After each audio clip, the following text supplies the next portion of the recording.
আসসালামু আলাইকুম। আজকে আমরা নিয়ে এলাম ব্যানানা প্যানকেক। এখানে আমি 4টা কলা দিয়েছি। কলাগুলো যখন বেশি পেকে যায়, বাচ্চারাও খেতে চায় না, বড়রাও খেতে চায় না। এইবার একটা নতুন টেকনিক করছি যে এটা দিয়া ব্যানানা প্যানকেক খাবো।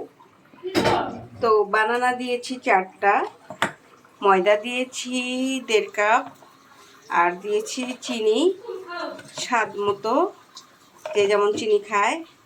তারপরে দিয়েছি একটা ডিম। এখন আমরা তাওয়াতে গরম করে সামান্য তেল দিয়ে দিয়েছি।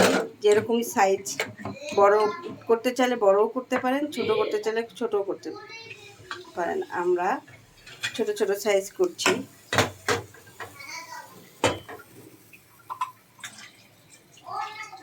অলরেডি আমি 2টো বানিয়েছি। এই যে খুব মজা, জুনারার খুব পছন্দ এই প্যানকেক। ওর অনুরোধেই আবার তৈরি করছি। একবার বানিয়ে খাইয়েছিলাম, তার খুব পছন্দ হয়েছে, এজন্য এখন আবার বানাচ্ছি। আপনারাও ঘরে তৈরি করে ফেলবেন, ঘরে থাকা জিনিস দিয়ে, কলা এবং ময়দা, চিনি, ডিম, এই তো সামান্য কিছু।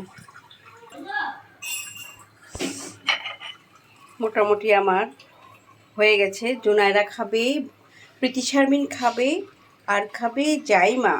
ওদের অনুযায়ী আমার তৈরি হয়ে গেছে। ছোট ছোট করলে একটা তাওয়াতে 3টা দেওয়া যায়। অলরেডি তাওয়াতে 3টা আছে। এবার ডেকোরেশন নাকি করবে জুনায়রা। দেখি জুনায়রা কীভাবে ডেকোরেশন করে।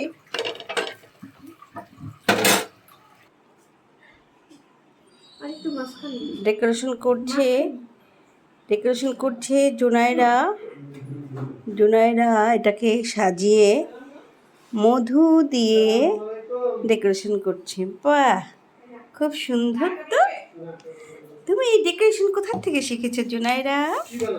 ও নো, সেই হয়েছে সেই। ওকে, আমরা এখন খাবো। কি মজা। আল্লাহ হাফেজ।